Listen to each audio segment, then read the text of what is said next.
In the heart of Montana's rugged wilderness, where the wind murmurs through endless pines and sagebrush, James Harmon had long exchanged the hustle of town life for the quiet rhythm of the land. A man with weathered hands and eyes as cold as the winter skies, he had become one with the wild. But one morning, the forest held its breath. James didn't come out to feed the birds, and the smoke didn't rise from the chimney. When they found him, he was slumped in his chair, pale and still, no pulse beneath his skin. The mourners gathered quietly in the clearing that had once been his home as they lowered his simple wooden coffin. Then from the trees, a shadow emerged, a full-grown Canada lynx, wild and magnificent, her golden eyes glowing like fire. Moving silently like moonlight, she stepped forward, ignoring the startled cries of those present, and leapt onto the coffin, pressing her nose to the lid. What happened next would leave doctors speechless and scientists puzzled. The small mountain community would be forever changed by the wild creature's actions. Some called it a miracle, others called it nature's mystery. One question lingered in everyone's mind. What compelled this wild animal to guard a coffin as if it were sacred? Before we begin, make sure to subscribe, hit the like button, and press the notification bell so you don't miss any new stories. The first snow of winter had dusted the pines surrounding James Harmon's cabin in the foothills of the Bitterroot Mountains. At 65, his weathered hands bore the marks of a lifetime spent outdoors, nurturing creatures that most people feared or misunderstood. His wooden cabin, nestled on 20 acres of Montana wilderness, had become more than just a home for James. It had become a sanctuary for countless injured and orphaned animals over the years. That particular morning, James moved more slowly than usual as he prepared his coffee. His joints ached with the approaching storm, but the pain didn't stop him from his daily ritual. Wrapping a worn flannel jacket around his lean frame, he stepped out onto the porch and scanned the tree line for movement. A smile crept across his face as he spotted a familiar silhouette perched on a boulder at the edge of the clearing. "Morning, Sage," he called softly, his breath visible in the cold air. "Breakfast time, girl." The Canada lynx's tufted ears twitched at the sound of his voice. At nearly 7 years old, she was a miracle of survival, considering she hadn't been expected to make it through her first night under his care. Her tawny coat, marked with distinctive black spots and stripes, blended seamlessly with the forest backdrop, but her amber eyes remained fixed on James, exuding practiced patience. He placed a ceramic bowl on the edge of the porch and retreated inside. Through the window, he watched as Sage approached cautiously, her powerful muscles moving with fluid grace beneath her fur. Despite their years together, she maintained a wild dignity that James respected. He never attempted to domesticate her, understanding that her spirit belonged to these mountains. As he watched her eat, James's mind wandered back to the night Sage first entered his life 7 years ago. A late spring blizzard had swept through the valley, catching many creatures unprepared. James had just finished securing his chicken coop when the headlights of his old truck illuminated a figure stumbling along the roadside. "Frank," James called over the howling wind, ushering the man inside. "What brings you out in this mess?" Frank Decker, the county game warden and one of the few people James considered a friend, stepped in, soaked through with rain and snow. His face wore the grim expression James knew well from years of similar visits. In his gloved hands, he cradled a small bundle wrapped in a thermal blanket.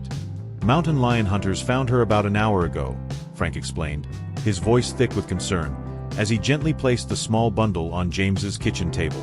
Her mother was hit by a truck, probably while trying to relocate her den because of the storm. She didn't make it, and this little one was still trying to nurse when they found her. James peeled back the blanket with great care, revealing the tiny Canada lynx kitten curled tightly in a ball, no bigger than the palm of his hand. Her fur was matted with snow and dirt, her body frail, and her eyes tightly shut as though she had not yet learned the world around her. She made pitiful, almost inaudible whimpers that tore at James's heart. "She's only days old," Frank continued in a low voice. "I called Dr. Russo, but she says without the mother." His voice trailed off, unwilling to state what they both feared.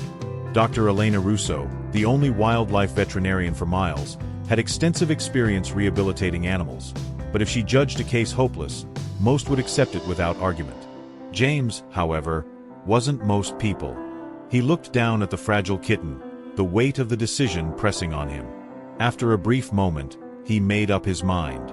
"Let me have the night with her," James said firmly, already moving toward his makeshift incubator.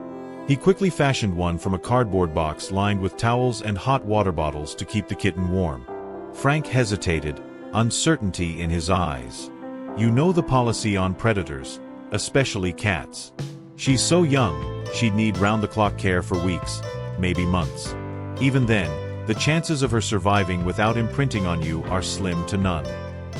"I only need one night," James repeated, his blue eyes intense and unwavering. "That's all I'm asking for." After Frank left, promising to return the next morning, James settled into a quiet, solitary vigil. It would be the longest night of his life. Every hour, he carefully fed the tiny kitten with special formula using a small syringe. He used warm cloths to clean her delicate body and stimulate circulation, whispering soft, encouraging words as she weakly suckled. "You're a fighter," he murmured softly, his fingers gently caressing her tiny, trembling body. "I can tell. We just need to get you through tonight, little Sage." He had already named her. He had chosen Sage after the resilient sagebrush plants that dotted the hillsides of his property, which grew stubbornly in the harshest conditions. Just like her, he thought, Sage would be strong enough to survive. When the first light of morning filtered through the trees, Frank returned, this time with Dr. Russo in tow. Elena's skepticism was evident in the tight line of her mouth and the raised eyebrow as she examined the tiny kitten lying on the table. She had a no-nonsense demeanor, and it was clear she wasn't hopeful. "James, you know better than this," she scolded gently, her voice carrying the weight of professional concern. There was compassion in her dark eyes, but it was guarded. "Even if she survives infancy, what then? She can't be released if she's hand-reared from this age.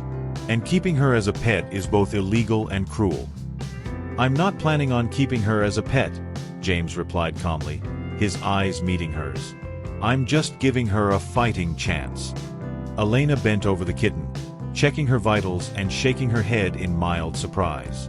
"Her temperature is better than I expected. She's still severely dehydrated, and there could be internal injuries we can't see, but her heartbeat is steady." Her voice softened slightly as she noted the tiny improvements. "The prognosis is guarded at best, but not hopeless." James looked at her intently, his gaze unyielding. "She can make it," Elena sighed, a hint of reluctant admiration in her eyes. "I'll give you some specialized formula and show you the proper feeding technique. But James," her voice took on a serious tone, "you need to be prepared for the likelihood that she won't make it. And if by some miracle she does, you need a plan for her future." James nodded solemnly, but his heart lifted slightly at her willingness to offer help. "I always have a plan," he said with quiet confidence. What he didn't reveal was the plan he had already devised in his mind. If Sage survived, he would raise her in a way that minimized human interference. His property bordered the national forest, creating a natural corridor for wildlife. He would build her a separate shelter, gradually reducing their interactions as she matured, giving her the freedom to come and go as she pleased. James had never been one to follow conventional rehabilitation methods, and he knew that this was a plan that could work, as long as he was patient and careful. The first week of Sage's life was the hardest for James. Despite all his efforts, there were moments when he feared the tiny lynx wouldn't make it through the night. Her delicate body struggled to fight infections, and her once sealed eyes threatened to develop painful ulcers. Her digestive system seemed incapable of processing even the specially formulated milk, and James could only watch in helpless concern as she fought to stay alive. Each day, he moved through an exhausting routine, feeding her every 2 hours, cleaning her body to stimulate circulation, and offering her warmth. He never left her side, not even for a moment. The nights were especially brutal, as he lay awake listening to her soft, pitiful cries, feeling the weight of her fragility. But as the days passed, something began to change. Despite the odds stacked against her, Sage's tiny body began to show signs of recovery. James could feel the shift in her energy when her tiny paws gripped his fingers for the first time, when her tail twitched in response to the soft sounds of his voice. He spoke to her constantly, his voice low and soothing, as though he could offer her comfort through the simple act of storytelling. "Your ancestors have lived in these parts for thousands of years," he'd whisper, running his fingers through her soft fur as he massaged her belly to help with digestion. "They've survived some of the harshest conditions. Just like you're going to survive." James's belief in her was unwavering. It became the anchor to which both of them held on. 12 days after her birth, Sage's eyes finally opened. The tiny amber orbs locked onto James, and for the first time, he saw a flicker of recognition. It wasn't much, but it was a glimmer of hope. The kitten was surviving. By the 3rd week, Sage's energy grew stronger. She moved around her incubator with a newfound sense of confidence, her appetite growing steadily as she began to regain the strength she had lost. Her coat was starting to shine, and her small form had begun to fill out. Every day, she became more and more like the wild creature she was born to be. Frank visited regularly, always bringing supplies and occasionally updates from Dr. Russo. Though Elena still held reservations, she had to admit that James's dedication was helping Sage defy the odds. "You've always had a way with the wild ones," Frank remarked one evening as he watched Sage bat at James's fingers with surprising strength for her size. James smiled, though it was tinged with exhaustion. "They just need someone to believe in them when nobody else will." As the months wore on, Sage flourished. What had begun as a fragile, malnourished kitten had transformed into a strong and healthy young lynx. James had worked tirelessly, converting his tool shed into a specialized enclosure that was as close to nature as he could make it. It was equipped with climbing platforms, hidden spaces for privacy, and even a small pool for Sage to practice her instincts. James knew that Sage needed to be kept in an environment that mimicked the wild as closely as possible, and the enclosure offered her the chance to develop the skills she would need when the time came for her to live free. James took great care to minimize his physical interactions with her as she matured. He used long tongs to deliver her meals, and he cleaned her enclosure only when absolutely necessary. His goal was to keep her wild, to avoid humanizing her too much. His dedication paid off, and by the time autumn arrived, Sage had grown into a stunning juvenile Canada lynx, her spotted coat gleaming with health and vitality. She was an unmistakable predator, her muscles rippling as she moved with grace and confidence. The next step in her rehabilitation came when James began leaving the enclosure door open during the day. He allowed Sage to venture into the surrounding forest, though he always kept a careful, watchful eye from a distance. At first, Sage hesitated, her curiosity conflicting with the safety of the enclosure she had known for so long. But slowly, as her confidence grew, she began to explore, her movements becoming more sure and deliberate.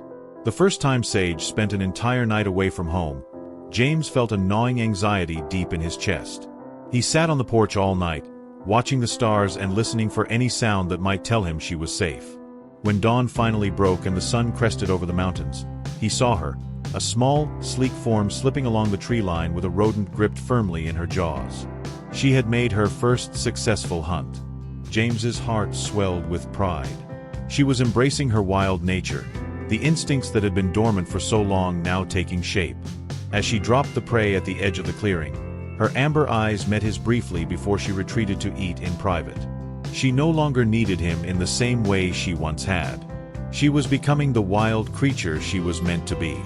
As the seasons passed, James and Sage's relationship evolved. They were no longer bound by the dependency they had shared in her infancy. Sage established her territory, which included James's property. She would appear and disappear at her discretion, often staying away for weeks at a time. But she always returned. Her distinctive chirping call was the signal, and when it rang out through the forest, James would stop what he was doing, smiling to himself. It was her special greeting for him, a sound he had come to recognize. Neither completely wild nor entirely tame, their bond had grown into something unique. It was a relationship built on mutual respect, trust, and the understanding that both of them were part of something larger, a wild world that both challenged and connected them. As the seasons passed, the bond between James and Sage became a subject of local curiosity. Word spread through the small town like wildfire, and soon, everyone was talking about the man who had raised a wild Canada lynx. Opinions were divided. Some of the locals disapproved, claiming that James was disrupting the natural order, that a wild animal should never be so closely entwined with a human. They argued that his actions were an unnatural interference, something that could endanger Sage's future and ruin the delicate balance between man and wildlife. On the other hand, there were those who saw James's efforts as something extraordinary.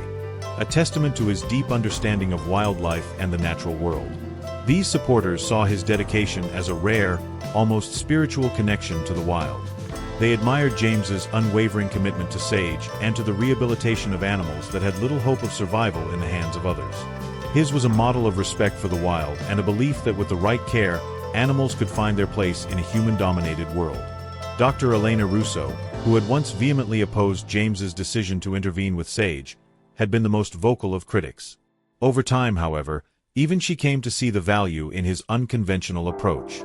She had seen how far Sage had come, how she had evolved from a fragile, sickly kitten into a stunning, healthy adult lynx, capable of surviving on her own in the wild. Elena began to acknowledge that James's method, while unconventional, was successful.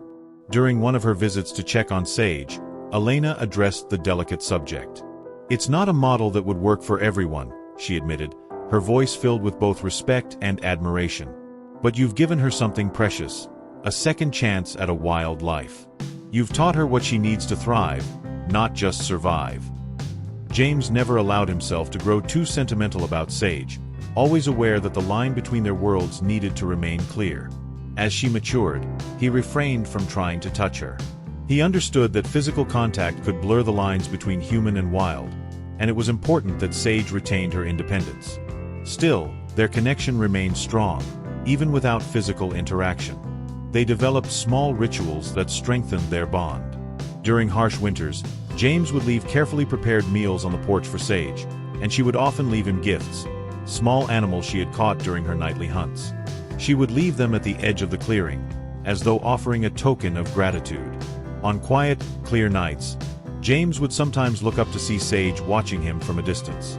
She would remain motionless at the edge of the trees, her amber eyes glowing in the moonlight. He never approached her, but the silent exchange between them was enough. She was his silent guardian, and he, hers. It had been 4 winters since Sage had come into James's life, and the changes in him had begun, subtle at first. It started with a sense of fatigue that he couldn't shake. The weariness deepened over time, and soon, his hands began to tremble uncontrollably. Tasks that were once simple, feeding the animals, mending fences, repairing tools, became more difficult. He dismissed it at first, chalking it up to age, but as the symptoms worsened, Frank and Elena became increasingly insistent that he see a doctor. James, always self-reliant, had avoided it for as long as possible, but eventually, he relented. The diagnosis was a blow. A rare degenerative neurological condition, progressive and incurable. James sat in the sterile doctor's office, his eyes fixed on Dr. Marshall as the man explained the implications. "How long?" James asked, his voice surprisingly steady, though his insides churned with fear. He had spent a lifetime dedicated to the wilderness, to the creatures he loved. Now, faced with the knowledge that his time was limited, he struggled to grasp the reality of it. Dr. Marshall looked at him with sympathetic eyes. "Hard to say with certainty," the doctor said gently. "The progression varies widely between patients. It could be a few years, or more. We can manage the symptoms, but—" He let the sentence hang unfinished, knowing that the prognosis wasn't promising. That night, as the wind howled through the dark Montana wilderness, James sat alone on his porch. Wrapped in blankets to fend off the brutal cold, he stared out into the forest. The snow-covered mountains loomed in the distance, timeless and unmoving. He found comfort in that, knowing that the forest he loved would remain long after he was gone, as would the creatures he had devoted his life to protecting. But his thoughts kept returning to Sage. Unlike the other animals he had rehabilitated, who had been released far from human contact or sent to sanctuaries, Sage existed in a space between wild and human. She had been raised with him, but not as a pet. She had grown into a creature of the wild, yet she had retained a bond with him. What would happen to her when he was no longer there to watch over her? As if summoned by his thoughts, Sage appeared in the clearing at the edge of his cabin. Her movements were deliberate, her eyes glowing in the light from the porch. She approached him with an unusual directness, more so than ever before. It was as though she sensed his need for her, his vulnerability. She climbed the steps to the porch and sat down just a few feet away, her steady gaze locked onto his face.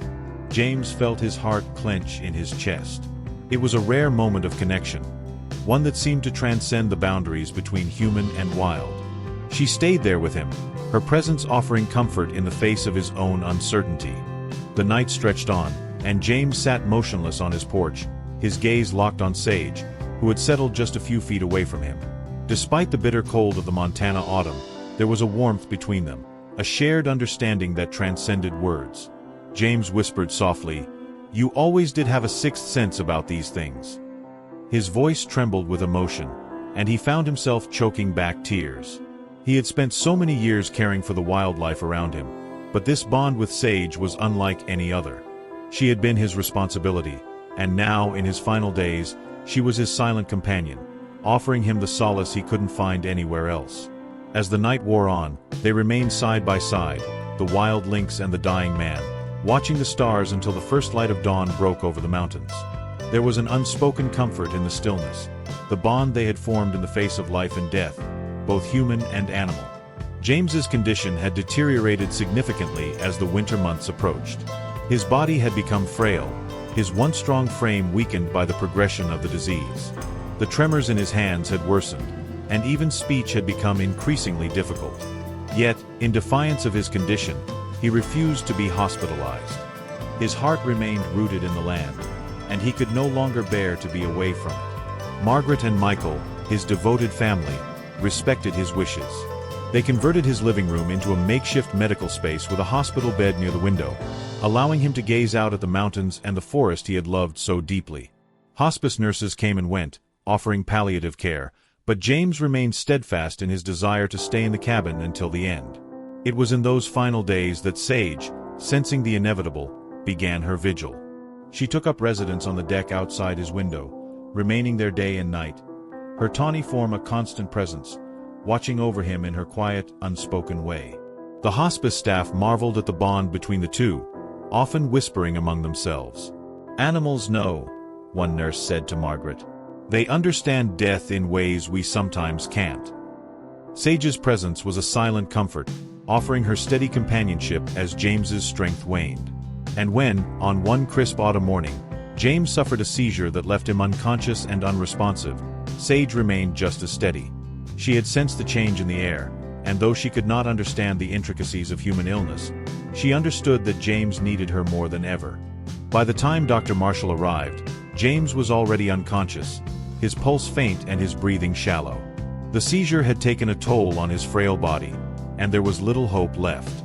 Standing by James's side, Margaret held her husband's hand, her heart heavy with the impending loss. The doctor, a quiet and kind man, looked down at James with sympathy in his eyes. "I'm sorry," he said softly, placing a comforting hand on Margaret's shoulder. "It won't be long now. You might want to say your goodbyes." The news hung in the air like a heavy fog, but Margaret didn't need to be told what to do. She had known for some time that the end was near. As the hours stretched on, friends and neighbors arrived, gathering in the dim light of the cabin, standing vigil beside the dying man. The sound of their whispers, the shuffle of feet, and the occasional sob filled the room as James's condition continued to decline. His breathing grew more and more labored, and the air grew thick with the sadness of impending loss. Sage, however, remained steadfast. She had not left her post outside James's window. Her amber eyes glowed with quiet intensity as she gazed inside, her gaze never wavering. Her stillness was as striking as her silent watch. To the hospice nurses, it was nothing short of extraordinary. "I've never seen anything like it," one nurse whispered to Margaret. "She's not just an animal. She understands." As evening descended, the air grew colder, and the darkness outside thickened.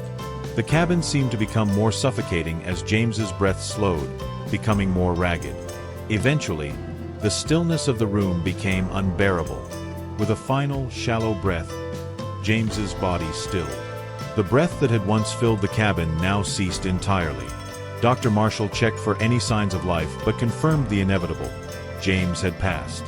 Margaret, her hands still clasped around his, whispered her final words to him as tears streamed down her face. The hospice nurse gently placed a hand on her shoulder, offering her a moment of quiet. James was gone, but his legacy, his love for the land, and his connection to Sage would live on. The hours following James's death were filled with a sorrowful silence. Margaret and Michael moved through the motions of arranging the funeral, but the space that had once been filled with warmth and life now felt empty. The cabin, once bustling with the daily routines of James's life and work, felt like a hollow shell. It was in those days of mourning, as the family sorted through the necessary arrangements, that they discovered something unexpected. On the kitchen table, placed neatly beneath a heavy stack of papers, was a note written by James himself. Margaret's hands trembled as she read the familiar, beloved handwriting. "If I'm gone before she's ready, don't be afraid. She'll come to you when the time is right. Remember, she's a part of this land now, she's free.